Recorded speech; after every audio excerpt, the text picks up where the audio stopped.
Assalamualaikum warahmatullahi wabarakatuh. Selamat siang semuanya. Yang terhormat Pak Adi Nur Rohim selaku dosen mata kuliah Seminar Proposal Keuangan Perbankan dan Keuangan Syariah dan teman-teman semuanya yang saya banggakan.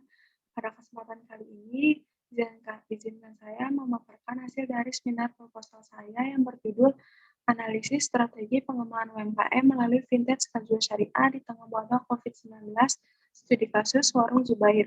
Sebelumnya, perkenalkan diri saya. Nama saya Aulia Muharama dengan di belakang 009 dari Program Studi Ekonomi Syariah, Fakultas Ekonomi dan Bisnis, Universitas Pembangunan Nasional Veteran Jakarta.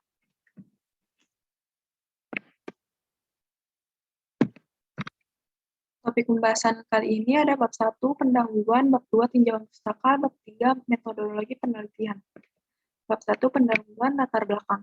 Usaha mikro kecil menengah atau UMKM merupakan pelaku usaha produktif yang dilakukan secara perorangan maupun sebuah badan usaha yang telah memenuhi kriteria yang sudah ditetapkan dan diklasifikasikan berdasarkan Undang-Undang Nomor 20 Tahun 2008. Jumlah UMKM pada saat ini sudah tersebar di Indonesia berjumlah 62,9 juta unit yang terdiri dari UMKM jenis perdagangan, pertanian, peternakan, dan juga lainnya.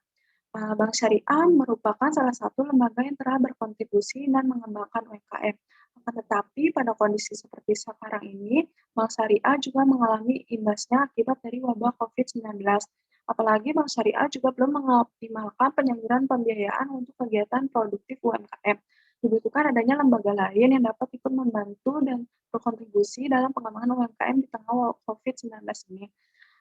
Salah satu lembaga yang telah berkontribusi untuk mengembangkan UMKM ini adalah Vintage Syariah. Vintage merupakan sebuah ide inovatif dalam meningkatkan layanan keuangan dengan memberikan teknologi yang sesuai dengan skenario bisnis. Vintage Syariah juga mendorong penyaluran pendanaan yang berbasis syariah yang hampir seluruh nasabahnya adalah pelaku UMKM. Vintage Syariah ini membawakan solusi untuk para pelaku UMKM dalam mengurangi kesenjangan akibat dari terkena dampak COVID-19.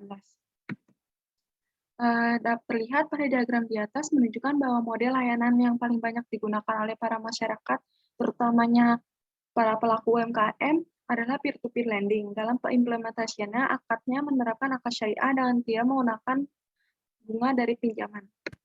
Lalu fokus pada penelitian kali ini adalah strategi pengembangan UMKM, yaitu Warung Zubair melalui Vintage Kazua Syariah.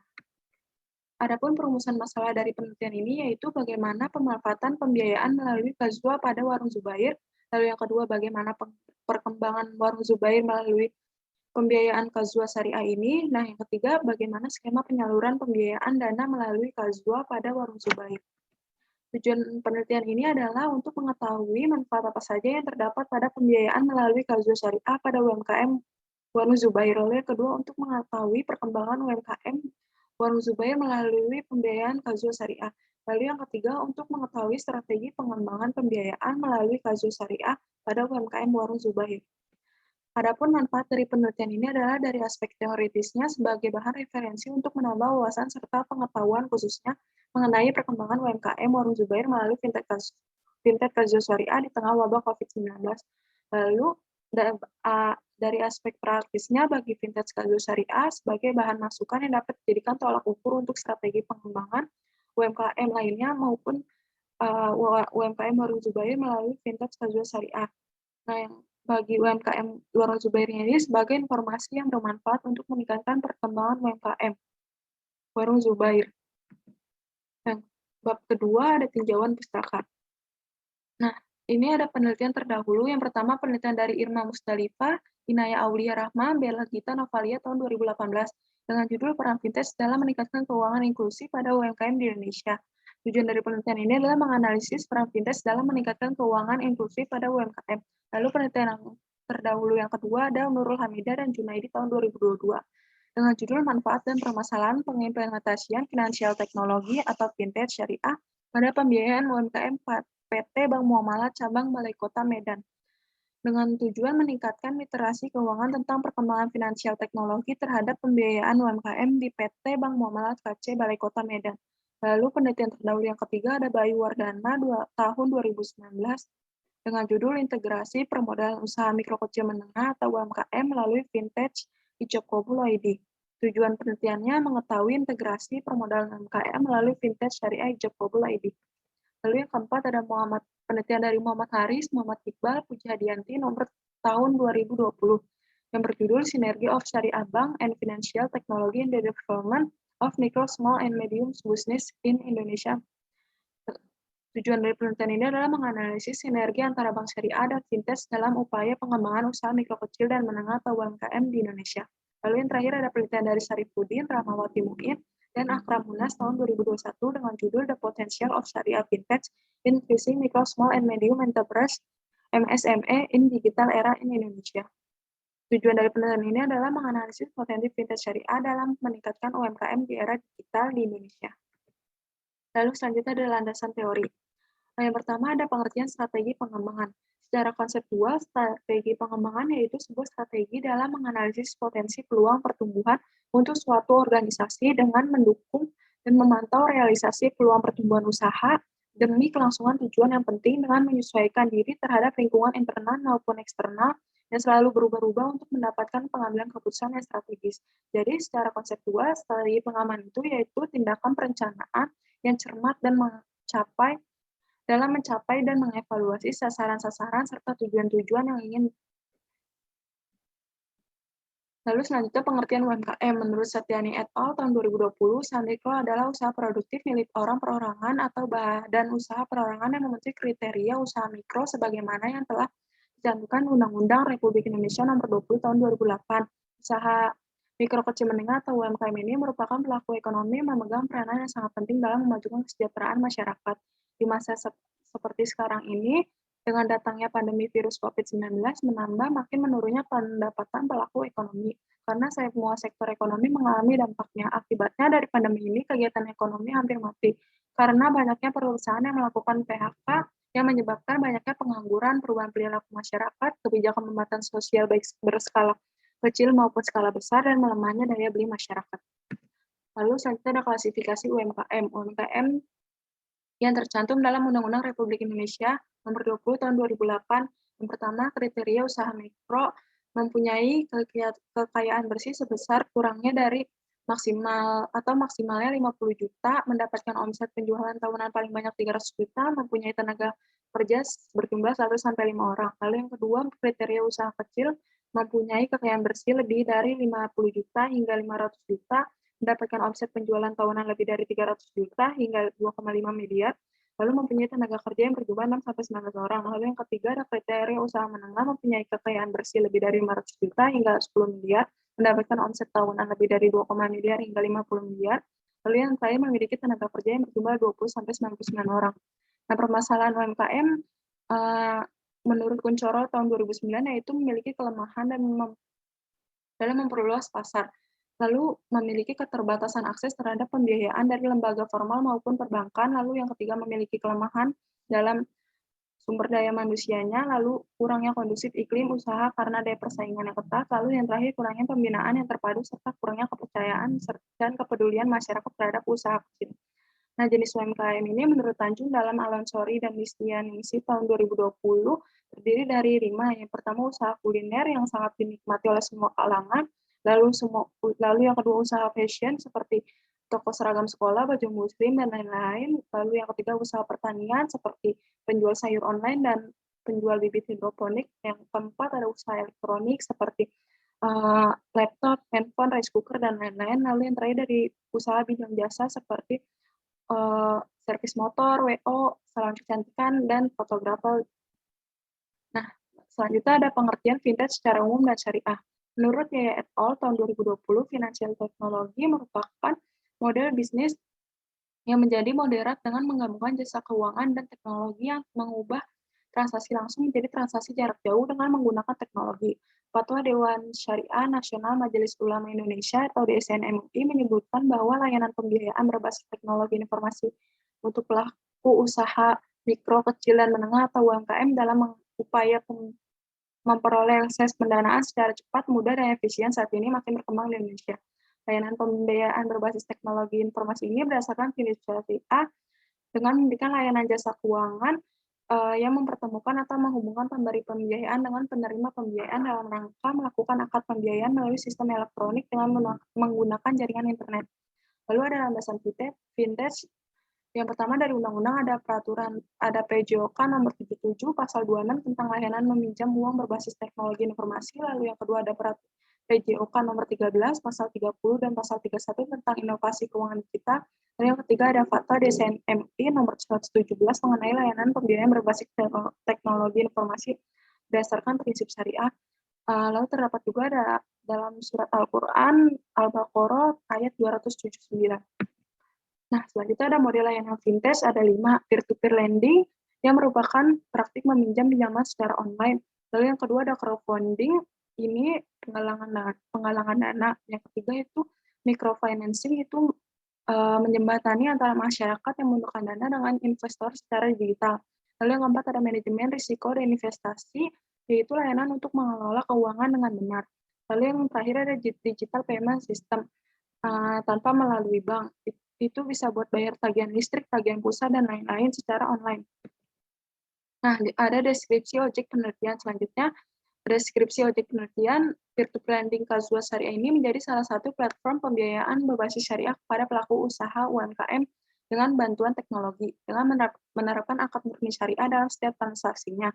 Kazua Syariah ini merupakan peer-to-peer lending yang berbasis syariah dengan tujuan memudahkan usaha mikro mendapatkan akses permodalan yang bebas riba agar usahanya lebih berkembang. Kazua menghubungkan pemodal dengan usaha mikro melalui teknologi agar terciptanya inklusivitas akses keuangan yang selaras dengan nilai Islam. Pada Kazua sendiri terdapat 2 jenis produk, yaitu pembiayaan dan pinjaman syariah. Jenis produk tersebut menggunakan akad murabahah dengan skema modal yang diberikan kepada penerima dana akan dikelola dengan digunakan untuk melaksanakan aktivitas modal bisnis. Lalu akad mudharabah dengan skema modal yang diberikan kepada penerima dana atau UMKM akan digunakan untuk membeli barang baku produksi dengan tambahan keuntungan margin yang telah disepakati. Nah, salah satu pelaku usaha UMKM yang mengajukan pembiayaan syariah pada Kazwa ini, ya ini yang saya teliti yaitu Warung Zubair. Warung Zubair ini adalah toko sembako yang menjual berbagai macam kebutuhan sehari-hari seperti beras, terigu, dan lain-lain. Warung Zubair ini didirikan pada tahun 2016. Seiring perkembangannya waktu, Warung Zubair ini pertumbuhannya cukup baik. Berawal dari warung sembako kecil-kecilan, sekarang udah menjadi warung sembako yang besar. Penjualan awalnya hanya berfokus pada eceran dan retail, saat ini juga melayani grosir. Warung Zubair ini memiliki beberapa saluran distribusinya. Oleh karena itu, Warung Zubair ini sudah memiliki rantai pasokan yang lebih luas dalam meningkatkan penjualannya. Nah, penyaluran platform pembiayaan produk peer-to-peer lending Kazwa Syariah pada Warung Zubair ini sebesar 262 juta dengan menggunakan akad mudharabah. Warung Zubair ini membutuhkan pembiayaan untuk memenuhi kebutuhan stok barang sembako. Nah, Warung Zubair ini membutuhkan perputaran barang modal yang cukup tinggi untuk memenuhi permintaan kebutuhan konsumen baik secara retail maupun grosir dengan jumlah yang besar. Lalu yang terakhir, bab 3, metodologi penelitian. Pada penelitian kali ini, penulis menggunakan penelitian kualitatif deskriptif dengan pendekatan studi kasus yang bertujuan untuk menggali menjelas kasualitas dari studi kasus atau sebab akibat yang terkandung dalam objek yang diteliti.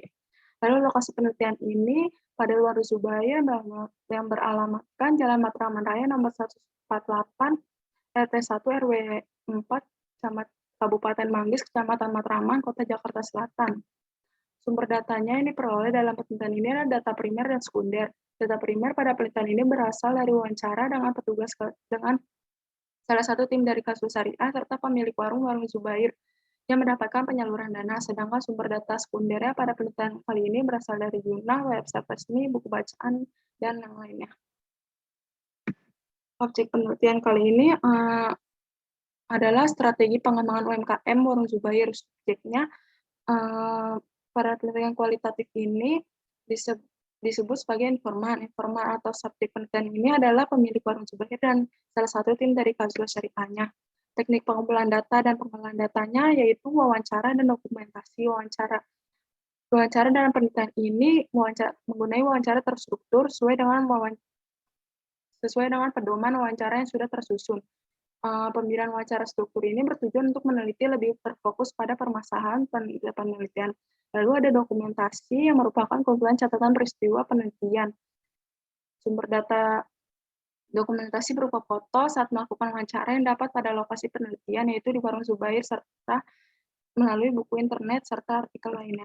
Lalu teknik validasi data, yaitu yang pertama ada triangulasi data, yaitu validitas data dilakukan dengan metode triangulasi. Triangulasi ini sumber data merupakan penggabungan berbagai sumber dari seperti wawancara observasi serta dokumentasi dalam menguji kredibilitas data. Selanjutnya ada reduksi data. Reduksi data merupakan kegiatan memilih hal pokok, memfokuskan pada hal penting, merangkum data secara dicari dari tema dan pola dari yang didapatkan. Lalu selanjutnya ada penyajian data. Setelah mereduksi data, langkah selanjutnya menyajikan data.